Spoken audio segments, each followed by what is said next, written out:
बिस्मिल्लाहिर्रहमानिर्रहीम। अस्सलाम वालेकुम।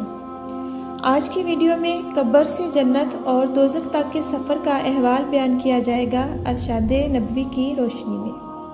तो मेहरबानी करके वीडियो को एंड तक वॉच करते हुए चैनल को सब्सक्राइब, लाइक, शेयर भी लाजमी कीजिएगा। आप सल्लल्लाहु अलैहि वसल्लम ने इरशाद फरमाया, बंदा मोमन जब दुनिया से राब्ता तोड़कर आखिरत की तरफ मुतवज्जो होता है और इसकी मौत का वक़्त आता है तो सूरज की तरह चमकते हुए सफ़ेद चेहरों वाले फरिश्ते जन्नत का खुशबूदार जन्नती कफन लेकर इसके पास आते हैं, हत्ता कि वो हद्दे नज़र तक इसके सामने बैठ जाते हैं और फिर मलकल मौत तशरीफ़ लाते हैं, हत्ता कि वो इसके सर के पास बैठ जाते हैं। कुरान में मलकल मौत का जिक्र आया है, सूरा सजदा के अंदर भी और अहदीस के अंदर भी। अलबत्ता तो रात में इसका नाम इसराइल भी आया है और इसके पास इसराइल बैठ जाते हैं पकीज़ा और फरमाते हैं कि पकीज़ा रूह अल्लाह की मग़फ़िरत और इसकी रज़ा की तरफ चल, और वहाँ से वो रूह ऐसे निकलती है जैसे पानी का एक कतरा। तो बाकी फरिश्ते इसे पलक झपकने के बराबर मलकल मौत से ले लेते हैं और इसे वो लेकर आसमानों की तरफ एक जन्नती और खुशबूदार लिबास में लपेट कर रवाना हो जाते हैं। फिर इस रूह को लेकर वो बुलंद होते हैं और फरिश्तों की एक जमात के पास से गुजरते हैं। तो फरिश्ते पूछते हैं कि ये कैसी खुशबू है, तो वो इसकी दुनिया के नामों में से बेहतरीन नाम लेकर बताते हैं कि ये फ़लाँ बिन फ़लाँ की रूह है।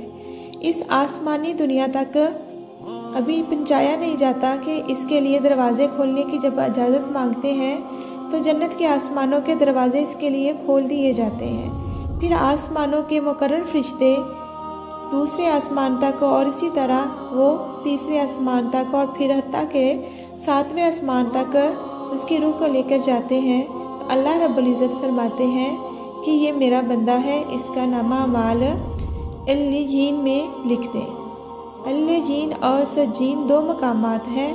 ईमान वालों की रूहों का नामा अमाल इल्लियीन में लिखा जाता है, लेकिन जो मुनाफिकीन और काफिर लोग होते हैं उनकी रूहों का नामा अमाल सज्जीन में लिखा जाता है और फिर इसे वापस दुनिया की तरफ भेज दिया जाता है, क्योंकि अल्लाह फरमाते हैं कि मैंने इन्हें इसी दुनिया से पैदा किया और इसी में ही लौटाऊंगा और दोबारा इसे निकालूंगा।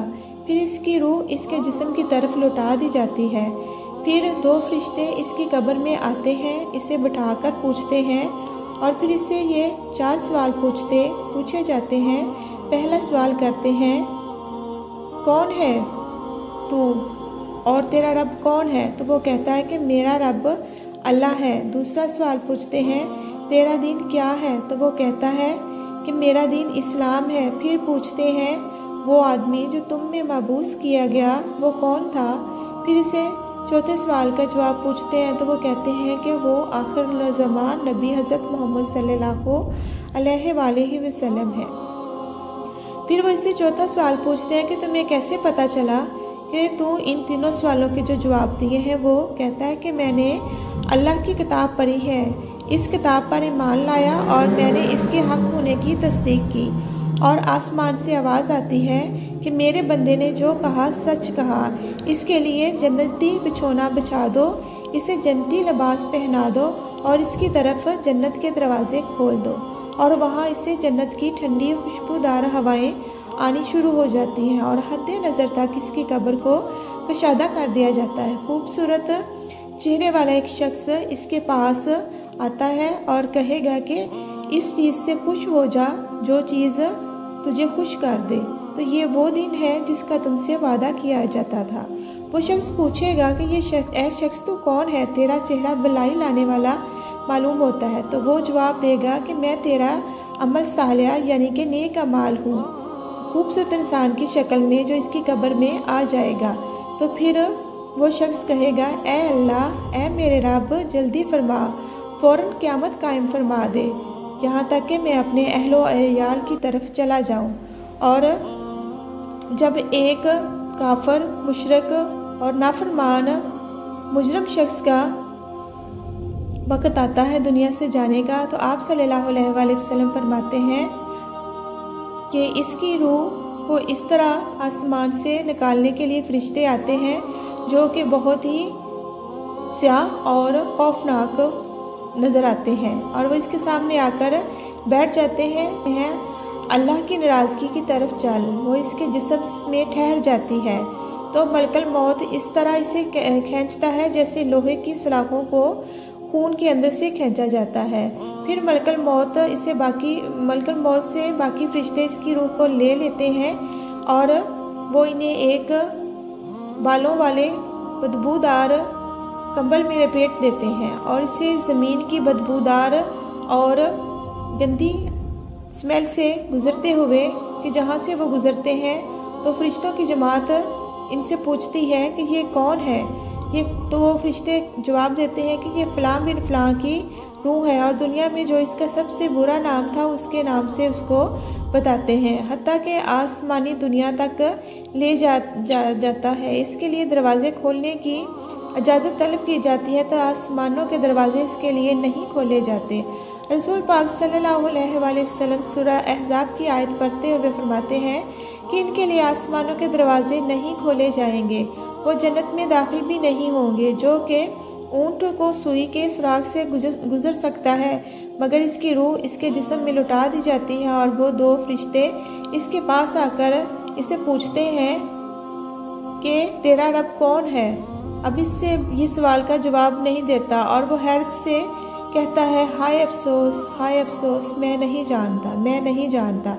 फिर वो इससे पूछते हैं तेरा दीन क्या है, तो वो हैरत ज़दा होकर कहता है हाय अफसोस, मैं नहीं जानता। फिर इससे पूछते हैं कि जो शख्स तुम में मबूस किए गए वो कौन थे, वो कहता है हाय अफसोस, मैं नहीं जानता। फिर आसमान से आवाज़ आती है कि इसने झूठ बोला है, जहन्नम का बिछौना इसके लिए बिछा दो।